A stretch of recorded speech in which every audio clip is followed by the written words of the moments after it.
Welcome back, everybody. This has been a very inconsistent start for our Miami Dolphins, but the biggest issue has been Tua's inability to protect the football. If we want to rely on him to be our franchise QB, this needs to be cleaned up for this episode and the rest of the season. He's currently third in the league in interceptions, and the leader of this stat is the Panthers' Bryce Young, who we will be facing off against today. Carolina is off to a slow start with a 1-3 record, and they have the worst offense in the NFL right now. But Young will get some help because Minkah Fitzpatrick will sit out as he nurses his ACL. And maybe Bryce Young would have more success if Greg Olsen was still on the field catching passes. But they will have to keep pounding without him. And in order for us to maintain our clean record to protect the football, we too will begin this game by pounding, and we're doing it on the ground game. We're still trying to develop all of our young backs to become a threat against defenses, and who knows, we could eventually have a three-headed monster backfield if it all goes well. Ollie Gordon brings power, Jalen Wright is a lightning with the way he started the season, and of course Devon Achane, who's the Swiss Army knife, and right on cue as he finished in the end zone for the early lead. That's one way to prevent Tua from making mistakes. How about no passes and 8 straight runs to begin the game? That would be the ideal way to jumpstart the offense and relieve the pressure from Tua. So it's time for Bryce Young to show us some more skill on third and forever. And here's a deep ball headed for Tetairoa McMillan, and that's broken up. All eyes will be on number 21 Ashton Davis, who's filling in for Minkah Fitzpatrick, and he's off to an excellent start. Our secondary really struggled in the last few weeks, so this could be a great moment to bounce back. And here's Tagovailoa's first pass, and that goes for 24 yards to Jalen Waddle. And the offense will pick up where they left off. This is a forward pass, I think. Either way, Ollie Gordon is going to make the most of it as he gets them inside the 10. Gordon stays on, stretching it to the right side. He's got enough speed to walk in for his first career touchdown. Ollie Gordon was off to a slow start to begin the year, so that surely will boost the rookie's confidence. As Young feels the heat and decides to loft it, and it's incomplete. Should have been picked off by Kohu, but here's Eddie Pinheiro. And the kick is blocked. Shutout remains, and it's the newly acquired Christian Harris making the play. We signed him at the end of my last episode just in case you missed it, as Gordon continues to streak past the defense. And we may be witnessing a breakout moment for the former Oklahoma State prospect. A good amount of work in the first half, and now turning to Achane, and he'll keep the party going. Achane puts them in the red zone, and we're not letting Tua throw unless he has to, like this third down. And that's incomplete, intended for Waller. But the Dolphins do tack on 3 more. 17-0 game, and the Panthers just had a tough time getting anything going. The run game was not efficient, and the secondary provided great coverage. And now Young throws pick number 8 of the season. Jordan Brooks comes away with it, and it was all Miami in this matchup. They picked up a field goal from that, and they'll go for it on 4th down. And they'll convert it with Achane. We just kept running the clock with this 3-possession lead, and the Panthers didn't have much of an answer until this sack on 3rd down. But Jason Sanders has been perfect, and he continues to be to give us a 23-0 lead going into the 4th. We just didn't stop our approach on how we finished this game. Pressure became too much for the 5'10 quarterback, and guys like Chop Robinson and Jalen Phillips were like sharks smelling blood. The Panthers did eventually find their way into the end zone, but it was just way too late, and we ran away with this victory, literally. This was an unexpected way to win a game relying on our defense that did a spectacular job. Young did throw for 280 yards, but majority of it was garbage time, and the game was already out of reach at that point. But this was a very odd stat line for a win. Tua did not surpass 100 yards on the day because we ran all over the Panthers. And Tyreek Hill didn't even register a catch, which is rare because he's been our crutch all season. It was just one of those games where our defense played as expected against the worst offense in the league. And that's the type of production we want with a coach like Ben Silas. But I still want our offense to produce more in the passing game, and I think the fans agree. Red usually isn't a great sign, but we'll see if we can do better in the next game. It also wasn't a lack of trying. I was still attempting to look for those shots if the defense presented it. Unfortunately, this was called back on a hold. Our next game is against the Los Angeles Chargers, and here's a clip of their recent game. We see Najee Harris showing off his power and rushing in for a score. And hey, Justin Herbert didn't throw a touchdown either. But they do move to 4-1 after a win against the Commanders. And they hold the 4th best offense in the league this season. But they will be going into this game without some key pieces to Herbert's supporting cast. We, however, will get Minkah Fitzpatrick back on the field, and we're going tick for tack on safeties because Derwin James is going to be a problem. So we'll need to make sure we know where 3 is at all times. I'll talk about draft prospects at the end of this episode, so don't miss out on that. And hey, if you haven't done so yet, please subscribe to help the channel. And we'll see if we can pick up our 3rd win in a row. Chargers get charged with a hold, and we'll jump into 3rd and long, where we'll see Herbert drop back. He's hit, and the ball is out. And Jalen Phillips will fall on top of it. Zach Sealer has been a menace in the first 6 games, and our defense is still on point, as Tua's first pass is delivered and accepted by Darren Waller. That didn't take long to get the first pass out of the way. We're going to stick with what the defense gives us, and that will even include NKI if needed, as they will see their first try inside the 10. And a play fake. Took too long to develop, and Khalil Mack will take him down back to the 14. The 12-year vet still has plenty in the tank, as A-Chain has it on the screen, cuts it outside, and he loses the football in the end zone.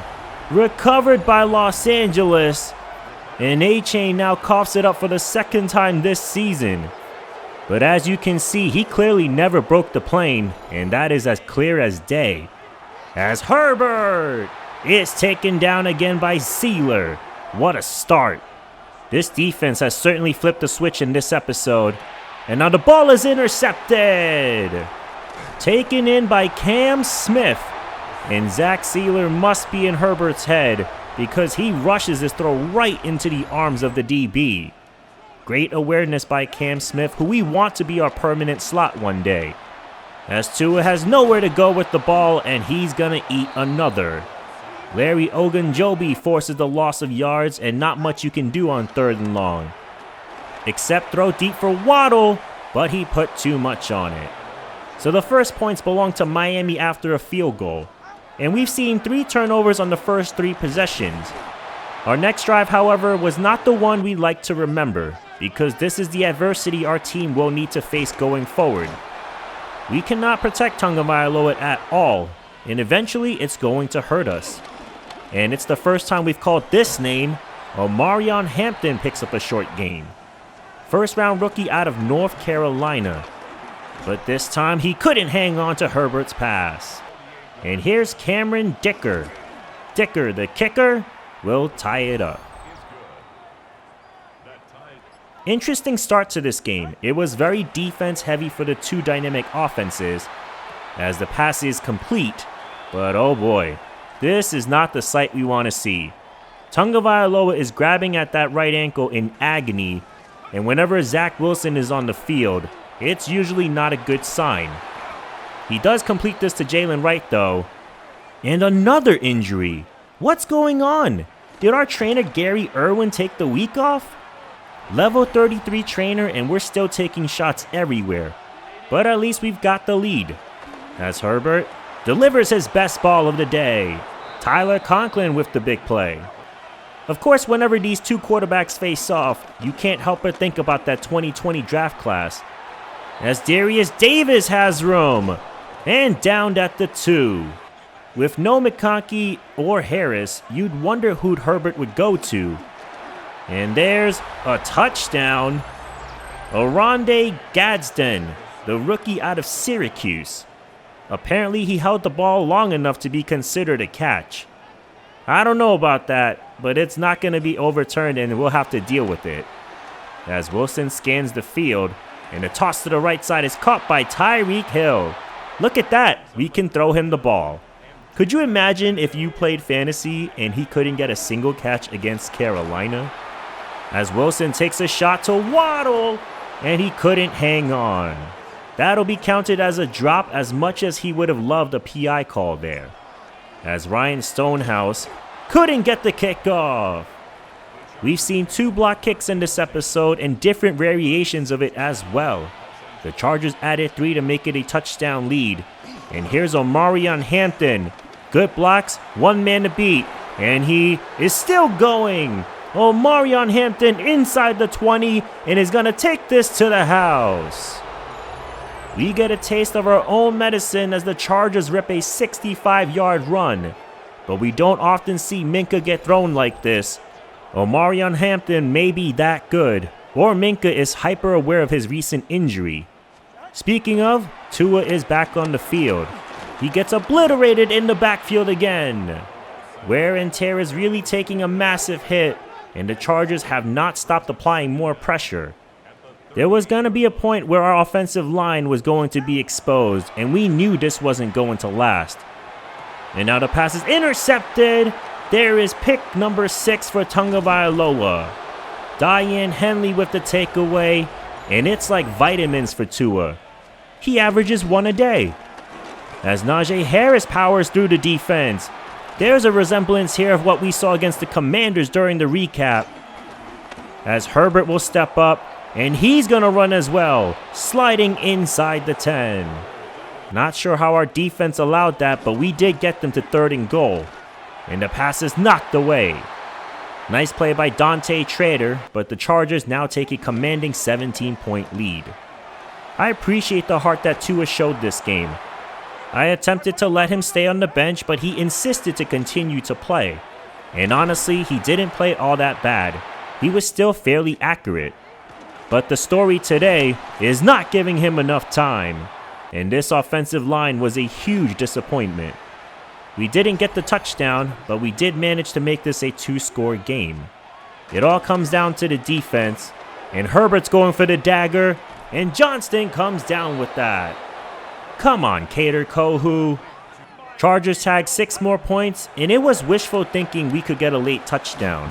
But you guys get the point on how this one would come to a close. We got beat up pretty badly in our second game of this episode. And honestly, this was pretty embarrassing given the fact that our defense was much more improved than what we've seen so far in this series. We were able to create pressure and force turnovers. But this offense was nowhere to be found, especially when we didn't run the ball efficiently. Our offensive line didn't do us any favors in the passing attack, obviously. But this has to be the craziest stat out of all of them. Every lineman gave up a sack, including our tight end. I doubt we can ever win games like that. And that's usually our bread and butter to how we want our defense to play. I'm crossing my fingers hoping this is just a throwaway game. But let's be honest, this offensive line is atrocious. Maybe Aaron Brewer will give us a spark as he returns from his injury next game. But we better buckle up because the pressure is only getting more extreme with the likes of Myles Garrett. The Browns will also be without their top target David Njoku, and yeah, let's be fair about it. Our tight end will also take a break as Waller will take time to heal his shoulder. Speaking of tight ends, this is a good time to talk about the draft. Currently, my top guys Sermon and Bingham are projected to be in the top 20 range. Meanwhile, we are projected to take Devion Howell, a safety from Michigan. I do like Howell. He's 21, 6 feet, 223 pounds. But in terms of athleticism, there's more to be desired, and this class isn't great at that position. I saw in the comments that we need a tight end, and I agree. The best one in my opinion is Trey Cabrera from Washington. He's 6'6", projected to go in the first 2 rounds. He's got elite speed, and I like my tight ends to be more involved in the passing game, so that is my first choice if we took one. The tight end class does lack athleticism as well. You have Cabrera and a day 2 guy in Keon Ross, but speed isn't here for us to be excited about it. Next game will be against Shedeur Sanders and the Cleveland Browns. He's officially won the starting job as of last week. His debut included a touchdown and an interception, and we'll see if we can give him a nice welcome to the NFL moment. We are now 3-3 still in the hunt to win our division, but we have a lot of work to do. One guy I do want to shout out is Jordan Brooks before this episode ends. Throughout the 2 games, he had a total of 21 tackles, 5 TFLs, and of course the interception against Bryce Young. These are plays that don't get recognition because of the down and distance, but he was a huge reason why these drives were stalled today. You gotta be on the lookout for these standouts even when you go through some tough patches. But that'll be all for the episode. Thank you guys for watching. Please like and subscribe to the channel if you haven't already, and we'll head off to Cleveland next episode. Have a great day, and I'm out.